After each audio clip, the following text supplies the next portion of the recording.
just finished a Korean lesson, and now we're on the way to a government department to apply for my alien registration card.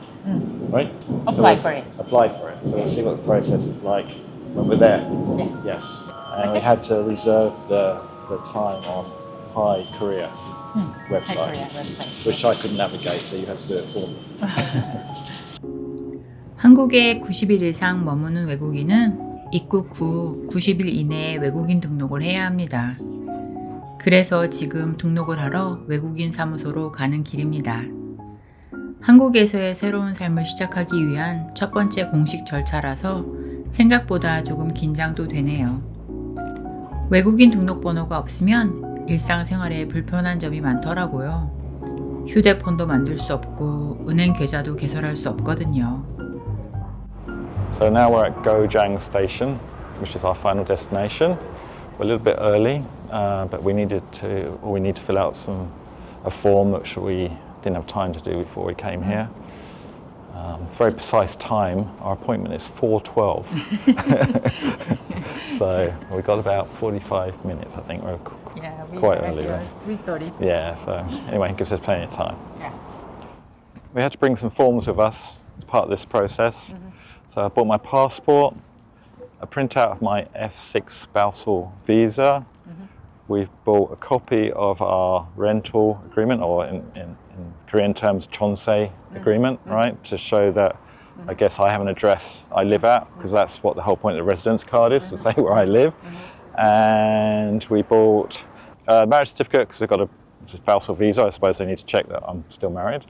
And then it's going to cost, we had to bring cash, 35,000 won, which is processing and to post the card to me. I think that's it, right? Yeah. Yeah. Hopefully, Yeah. we'll find out if we're missing anything. Yeah. Yes. Okay. Let's go.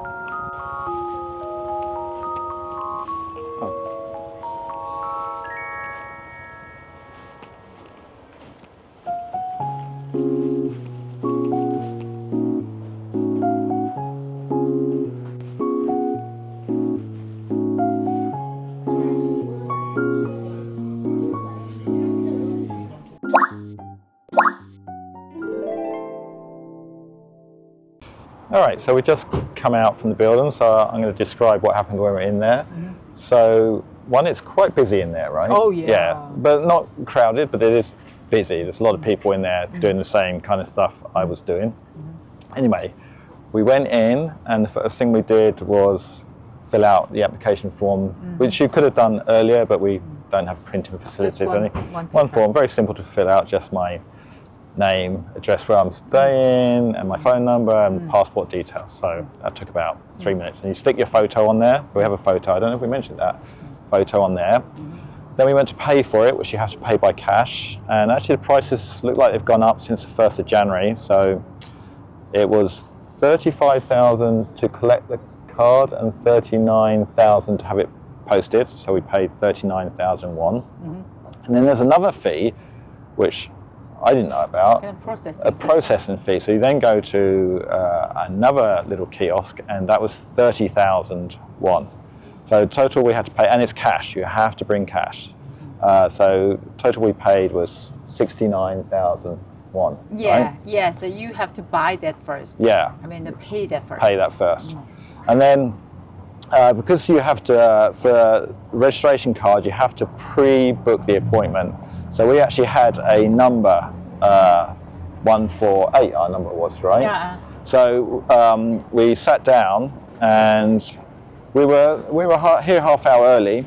My number actually got called 15 minutes earlier than the booking time, so come early, I suggest. Oh, come early, seriously. Yeah, do come early. So make sure you come early, because my number, 148, was called 7 or 8 minutes earlier than the booking time, right?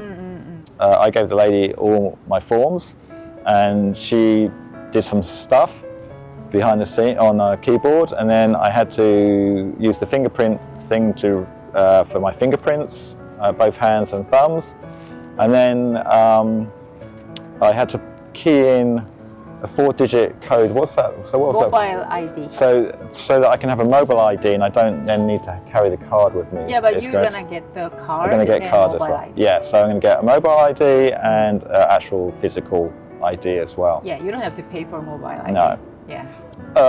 I think I could have done it on my own, but it was really good having you there, right? Yeah. Yeah. Yes. So if you have someone that speaks natively, then I think it makes it a lot smoother and quicker. I guess they do speak English, but she was probably a lot easier to speak Korean.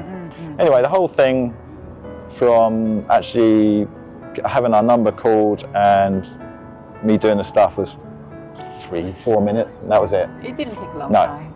And then she Yeah. gave me a printed out form that was like, just has my basic details on there. Information. Yeah. So in 2 weeks' time, I will get my alien registration number, which I can then use for things like getting a mobile number, I guess. Yes, right? kind of ID. Yeah. ID. And then the actual physical card will come in around 5 weeks' time. Yeah.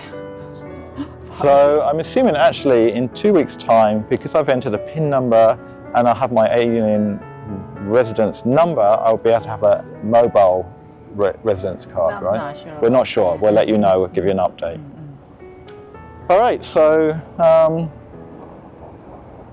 easy, kind of easy, but not easy. Oh, it was a little bit confusing when Yeah, you even you searched found it confusing, Yes, right? Yeah. when you try to find what kind of papers or documents you need, check That was- their website. yeah. Hi Korea. Yeah. Yes. You found it. I had trouble. I have to say, even though the website is in English as well.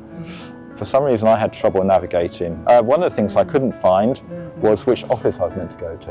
Remember, you had to do that. You found it when it was Korean. Anyway, I'm sure everything can be achieved in English as well. But having a Korean wife has many advantages. Yeah, I do agree. Yeah, she does everything. All right, so it is. Our appointment was 4:16. I don't know what time. Actually, what time is it now? 460. 4:16. So we actually finished dead on time for our appointment, I right? did 10 minutes before. Yeah. Right? So there you are, Korean efficiency for you. So now we're going to grab something to eat and go home. Yeah, and then we will update when we get. And the we'll card. update when we get the card. Yes. Yes. Okay. Okay. One tick. Tick. Another thing done. Yes. Great. Okay. Bye. Bye.